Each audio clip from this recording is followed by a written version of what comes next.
ایک عورت کے نکاح کی خوبصورت کہانی۔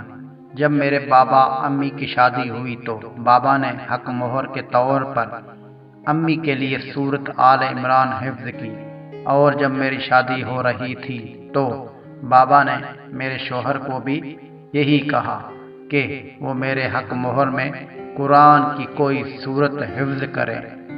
اس کے بعد شادی کرنے کا کہا گیا۔ مجھے اپنے حق مہر کے لیے قرآن کی کوئی سورت کا انتخاب کرنے کے لیے کہا گیا تو میں نے سورت نور کا انتخاب کیا۔ مجھے لگ رہا تھا یہ سورت حفظ کرنا بہت مشکل ہے۔ ایک طرف شادی کی تیاریاں ہو رہی تھی تو دوسری طرف میرے شوہر سورت حفظ کر رہے تھے۔ ہر وقت ان کے ہاتھ میں قرآن ہوتا اور وہ سورت یاد کر رہے ہوتے۔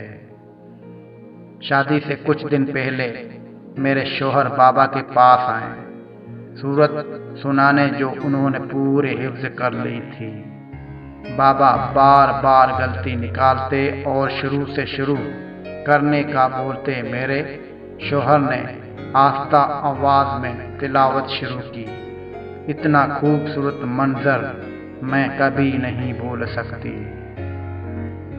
میں اور میری امی نے ایک دوسرے کی طرف دیکھا اور میرے شوہر کے اگلی غلطی کے انتظار میں مسکرانے لگے، جس کے بعد انہیں پھر سے شروع کرنا پڑتا، پر میرے شوہر نے ایک بار میں پوری سورت سنا دی، ایک لفظ بھی نہیں بولے۔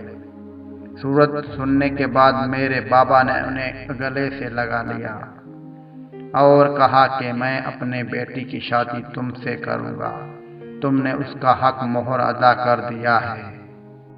انہوں نے مجھے کوئی مالی حق مہر نہیں دیا، نہ ہی ہم نے کوئی قیمتی زیور خریدے۔ انہوں نے مجھے کہا ہم دونوں کے درمیان حلف و معاہدے کے طور پر اللہ کے الفاظ کافی ہیں۔ اب میں سوچتی ہوں مستقبل میں میری بیٹی اپنے حق مہر کے لیے کون سی صورت کا انتخاب کرے گی۔ اگر ایسا حق مہر اور جہیز شادیوں پہ دیا جانے لگے تو ہر غریب کی بیٹی کی شادی آسانی سے ہو اور شادیاں کامیاب بھی ہوں، کبھی کوئی گھر نہ اجڑے، نہ ہی بہو جہیز کی تہنوں سے تنگ آ کر خودکشی کرے۔